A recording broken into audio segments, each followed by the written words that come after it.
Здравствуйте, дорогие друзья! Я приветствую вас на новой лекции канала «Жизнь после жизни есть, я знаю», который посвящен доказательствам жизни после смерти и устройству потустороннего мира, куда каждый из нас попадает по завершении своего земного пути, где и воссоединяется с ранее усопшими родными и любимыми и продолжает бесконечное путешествие по нашей прекрасной и удивительной Вселенной.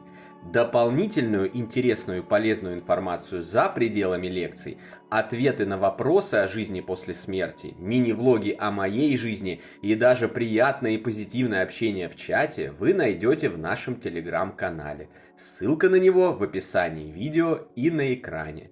Сегодня я отвечу на многочисленные и все время повторяющиеся вопросы и тревоги людей о душах животных, встречах с их любимыми питомцами после смерти, возможности совместного проживания на том свете, как это было на Земле.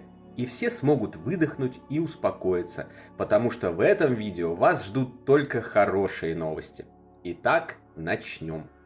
На протяжении многих веков мировые религии утверждали, что душа есть только у человека, поэтому она после смерти якобы подлежит отправке в рай на вечное блаженство или, что происходит чаще всего, в ад на вечные муки, а все остальные – животные, растения и прочие живые организмы душою не обладают, а потому якобы просто уничтожаются и истлевают, навеки пропадая в небытие.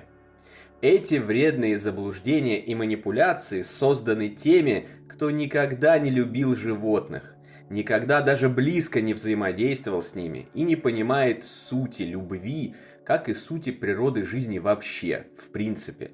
Достаточно всего один раз увидеть собаку, несущуюся к тебе на всех парах после длительной разлуки с глазами, полными любви и счастья, или кошку, обнимающую лапками твою руку во сне. Или любое другое животное, защищающее своих детей, чтобы понять, что душа у животных, несомненно, есть. Такие заблуждения и догмы об отсутствии у животных душ на протяжении тысячелетий приводили к невероятным страданиям тех, кто был разлучен со своими любимыми питомцами смертью и ошибочно полагал, что никогда их больше не увидит, не погладит и не поиграет с ними. Необходимо исправить эти ошибки и донести до людей истину о посмертной судьбе их любимых пушистиков, что я сейчас и сделаю.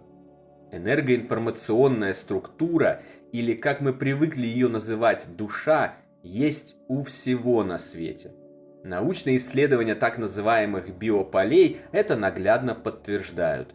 Более того, вся Вселенная – это одно, единое и не имеющее границ поле сознания, которое создает материю и оживляет ее. Именно так. Сознание порождает материю, а не наоборот, как это принято считать, если опираться на традиционную науку. Поэтому душа есть у всего. У человека, у дерева, у гриба, у кошки, собаки, червяка, у бактерий и даже у камней. Другой вопрос, что эта информационная структура по-разному устроена и имеет разную сложность, разные возможности, разные особенности и разные уровни развития. Душа человека, по-видимому, наиболее сложно устроенная тонкая энергоинформационная структура на планете Земля. И у этого есть свои причины и цели, о которых мы уже говорили и продолжим говорить далее. И то, сейчас мы можем говорить об этом только в масштабах одной единственной планеты плотного уровня мироздания. Наверняка даже в нашей галактике есть планеты, на которых воплощаются души с более сложным устройством и более высокоразвитые, не говоря уже о миллионах и миллионах других галактик во Вселенной. Душа животных планеты Земля устроена несколько проще, но она у них определенно есть. Это подтверждают множественные свидетельства и доказательства, добытые в ходе исследований природы смерти и всего, что последует за ней, на протяжении многих веков, многими авторитетными исследователями. Ссылки на источники таких доказательств Мы предложили вам во вкладке «Сообщество» на этом канале, в нашем телеграм-канале и любой нашей книге цикла «Жизнь после жизни есть, я знаю» и «Онкология и душа». Медиумы и экстрасенсы столетия за столетием говорят о том, что видят и слышат за гранью земного не только мертвых людей, но и животных. Живущие регулярно свидетельствуют о том, что периодически наблюдают как человеческие призраки, так и материализации животных. Духи во время спиритических коммуникаций подтверждают, что на том свете обитают животные, как домашние, так и дикие. Причем раз за разом утверждается, что вредных, кровососущих, ядовитых и опасных видов не наблюдается. И это тоже выглядит вполне логичным, поскольку посмертные реальности в прямом смысле слова создаются и наполняются самими умершими, их мыслью, лично и коллективно, это вполне ожидаемо, что нормальные люди не сотворяют для себя того, что им не нравится, и не приглашают это на свои уровни постоянного проживания в загробном мире. В частности, не зовут туда назойливых кровососущих насекомых. Коммуникаторы, связывающиеся с той стороной посредством инструментальной транскоммуникации, также сообщают о том, что их контактеры указывают на наличие животных там, где они сейчас находятся. Специалисты по паранормальным явлениям и инструментальной транскоммуникации постоянно делают аудиозаписи, на которых обнаруживается лай или мяуканье ранее умерших и невидимых пушистых друзей. Свидетельств пребывания животных на духовных планах мироздания так много, что от этого просто невозможно отмахнуться, и это само собою определяет истину. То, что у животных есть душа, как уже было сказано, можно понять даже и без каких-либо исследований и доказательств, просто заглянув им в глаза, кои, как известно, являются зеркалом души. Сделайте это прямо сейчас. Любящие глаза вашей кошки или собаки раз и навсегда докажут вам, что у них еще как есть душа, лучше любых экспериментов и теоретических доказательств. Именно любовь определяет присутствие или отсутствие на том свете чего-либо для прошедшего великую перемену, которую мы называем смертью. Если вы любите вашу кошку, а она любит вас, то она обязательно будет с вами на том свете, когда придет ваш час и вы туда переедете. Если вы любите свою собаку, а она любит вас, то и она будет там. Рыбки, кролики, хомяки, даже тигры и пантеры – все будут рядом. Неважно, сколько животных было у вас на протяжении жизни и как давно они умерли. Если вас связывали узы любви и привязанности, это уже записано во Вселенскую информационную базу и притянет вас друг к другу, когда будет сброшен материальный скафандр под названием тело. А если возникнут какие-либо осложнения, то, как и в других случаях, всегда можно обратиться за помощью к духовным наставникам и специалистам в той или иной области потустороннего мира. Подобно человеческим телам, тела животных на том свете также имеют плотность, соответствующую частоте вибраций окружающего мира. И потому их вполне можно трогать, гладить, тискать и играть с ними. Уже известно, что смерть сама по себе ничего не меняет в личности, ничего не добавляет к ней и не отнимает от нее. Значит, это справедливо и для животных, осуществляющих переход. После него они остаются теми же самыми пусиками, мурзиками, шариками и няшами, каковыми были и во время земной жизни. Многие могли заметить, что некоторые люди больше любят животных, нежели двуногих. Логично, что подобное можно встретить и на той стороне. Есть души, которые специализируются на взаимодействии с животными, помогают им найти любящих хозяев, занимаются лечением в случаях, когда во время земной жизни были повреждены их энергоинформационные структуры, а также, по некоторым сведениям, управляют энергиями групповых душ и перевоплощениями животного мира.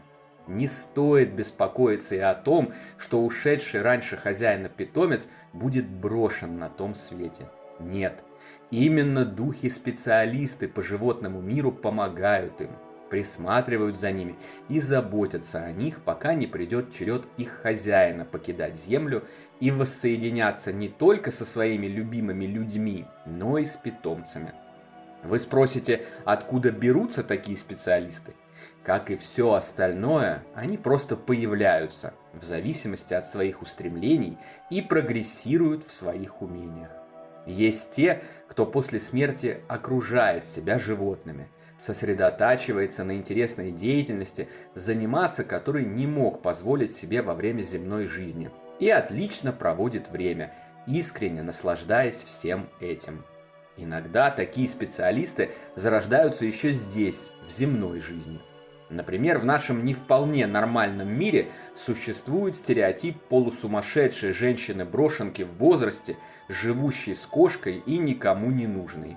К таким людям относятся с пренебрежением, над ними посмеиваются, ехидничают, их надменно и покровительственно жалеют, уверенные в том, что без брака и без детей жизнь точно не состоялась.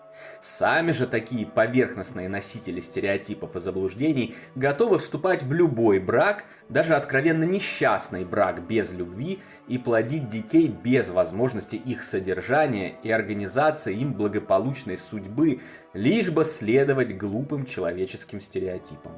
Возьмем меня. Я живу с кошкой.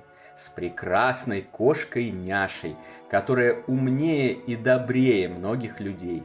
И я считаю эту дружбу одним из самых бесценных даров, которые я только мог получить за время текущего воплощения, благодаря моему самому родному и близкому человеку, с которым многие зрители нашего канала уже знакомы, и история которого и стала основой для всего, с чем вы здесь знакомитесь.